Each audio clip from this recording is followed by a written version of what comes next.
Fala galerinha, tudo bem com vocês? Bom, espero que sim. Sejam bem-vindos ao nosso canal MLG e estou aqui para ajudar vocês nas correções de Biologia do Enem. Bom, galerinha, a gente está corrigindo o Enem de 2014.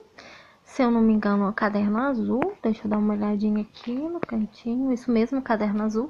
Essa questão é bem interessante, ela também é de Biologia, porque é uma bioquímica, né? Se a gente for olhar aqui essa questão, e ela é bem interessante. Ela trata, a resposta dela, ela trata sobre um elemento muito interessante e hoje utilizado em bastante coisas, inclusive na área da saúde. Vou explicar para vocês depois por quê.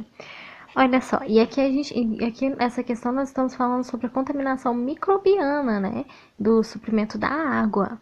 Então vamos ver aqui o que essa questão está dizendo. Vamos ver se vocês vão acertar a resposta também. E olha que foi em 2014, né? Vamos ver aqui. Ela diz o seguinte, questão 51.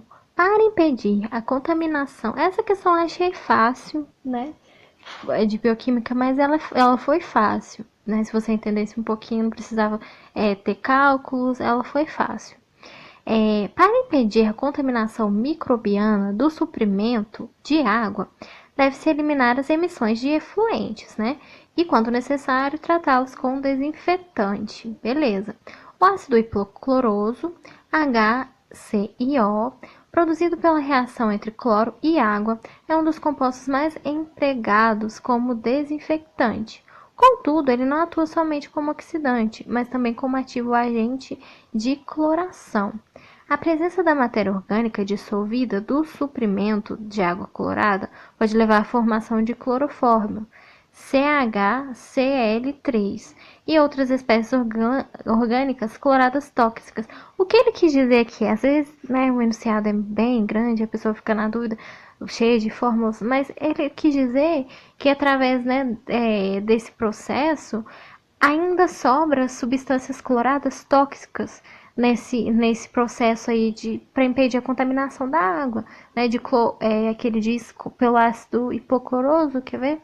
Da cloração, né, do clorofórmio, quer ver? Desinfectante da cloração, né, o agente da cloração. Então, o que acontece? Essas substâncias tóxicas ficam ainda na água.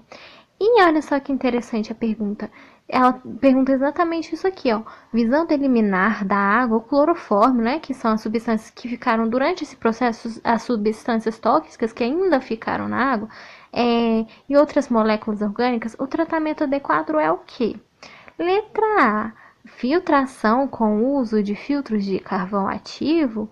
B. Fluoretação pela adição de fluoreto de sódio. C. Coagulação pela adição de sulfato de alumínio. D. Correção do pH pela adição de carbonato de sódio. Ou E. Floculação em tanques de concreto com água em movimento. Pause o vídeo, vamos ver se vocês vão conseguir fazer. Pausar o vídeo. Bom, galerinha, primeiramente, se você for analisar aqui, você colocar nesse tipo de água não vai dar certo, né? Então, não é fluoretação, nem coagulação pela adição de sulfato de alumínio. Na verdade, essas substâncias tóxicas já ficaram. Para que a gente vai colocar, fazer o processo de coagulação? Correção do pH pelo carbonato de sódio? Também não. Flocuração?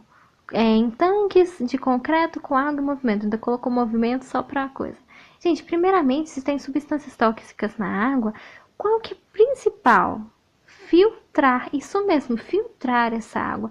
E como que a gente pode filtrar? Olha só, se você marcou a letra A, parabéns, vocês acertaram. Filtração com o uso de filtros de carvão ativo. Por que eu falei, gente, no começo que o carvão ativo, ele ajuda muito, inclusive, na área da saúde hoje? Gente, o carvão ativo, carvão ativado, ele é usado hoje para muitas coisas, inclusive intoxicação. Isso mesmo, intoxicações alimentares. Hoje em dia, a gente usa até o carvão ativado para processos terapêuticos, né?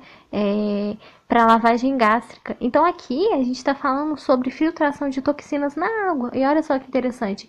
Utiliza o carvão ativo.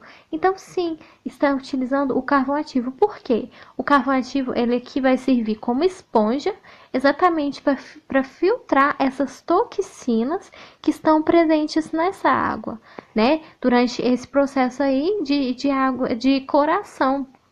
né, a formação desse clorofórmio. Então ele vai servir como uma esponja para poder filtrar essas toxinas e impedir, né, que elas fiquem presentes na água. Então é muito interessante colocar esse processo de filtração justamente com o uso de filtros desse carvão, que ele é super potente, é muito interessante essa nova técnica aí. Inclusive hoje tem muitas coisas que se usa o carvão, e o carvão ativado, né, para várias coisas, inclusive para intoxicação, tem gente que usa para limpeza de dente, e ele é muito bom, ele filtra mesmo e tem uma grande potência sobre filtração. E não é prejudicial à saúde, né? Aqui no caso, a gente está falando sobre água, então ele não é prejudicial à saúde, pelo contrário, ele ajuda a filtrar essas toxinas aí que vão estar presentes nessa água. Então, galerinha, espero ter ajudado. Essa questão eu achei bem legal, porque fala sobre o carvão ativado, sobre o carvão ativo, sobre os filtros utilizados dele, né? Então, eu achei muito interessante. Espero ter ajudado, espero que vocês tenham acertado também. Te vejo nas próximas questões aí. Essa questão eu achei ela de biologia também, bioquímica, justamente por tratar sobre o carvão ativado, o carvão ativo aí, que é bem interessante também, envolve as duas áreas aí. Te vejo nas próximas questões e até mais.